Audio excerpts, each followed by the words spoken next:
All right, let's journey back in time, way back, more than 1600 years ago, to an age of myth and legend. We're going to tell the story of one of history's most incredible and maybe most overlooked journeys. This was a quest for pure knowledge, undertaken by one single incredibly determined man. 60. Now, that's the number that makes this story absolutely astounding. He was 60 years old when he started this thing.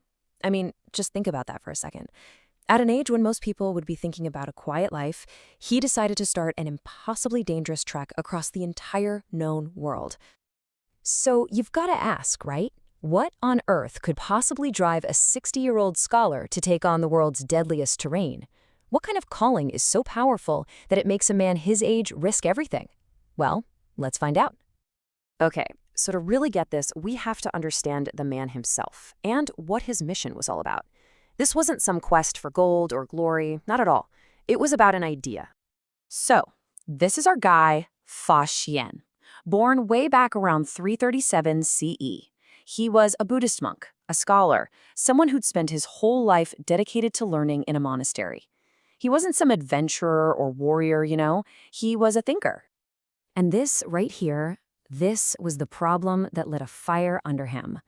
The Buddhist texts they had in China, they were a mess, incomplete, full of errors.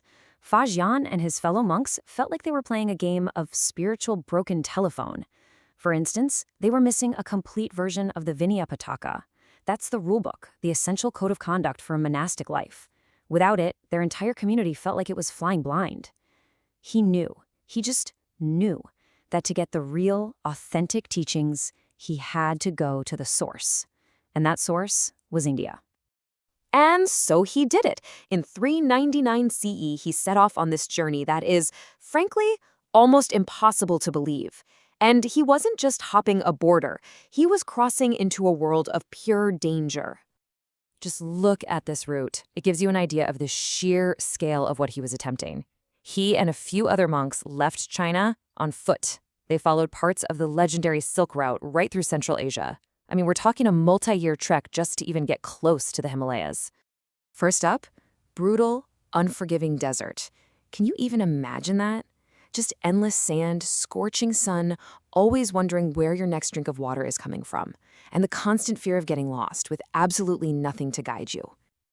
And if the desert wasn't enough, then came the mountains. Fa Xian and his crew had to cross these treacherous, snow-covered passes.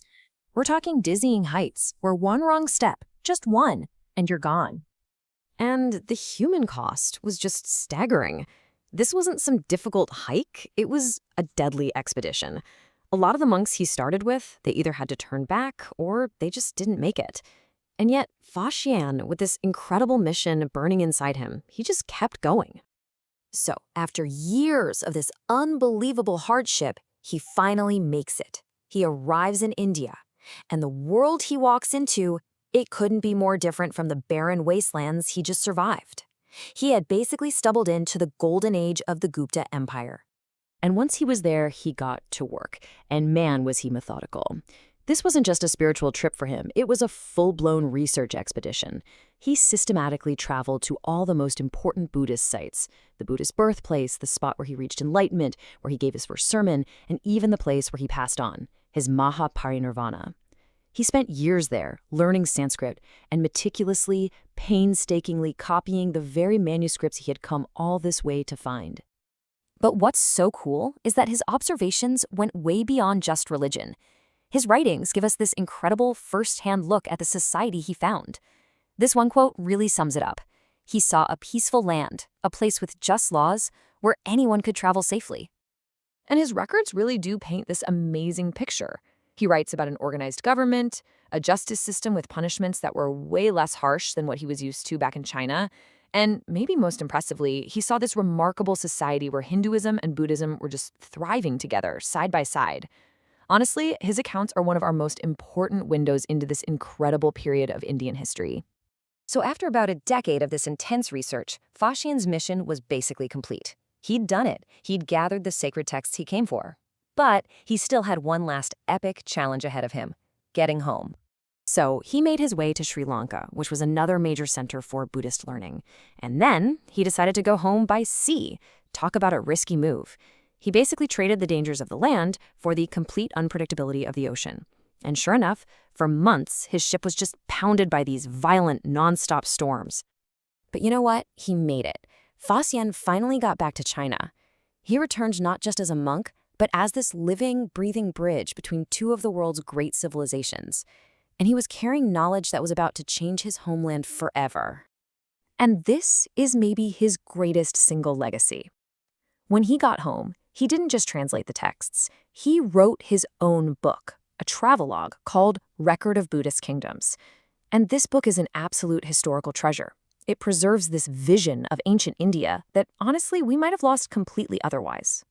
So let's just recap, because his impact was absolutely monumental. 1, he brought back the authentic, invaluable, sacred texts he risked his life for. 2, he wrote that incredible book, The Record of Buddhist Kingdoms. 3, he gave us this priceless, lost view of the Gupta Empire.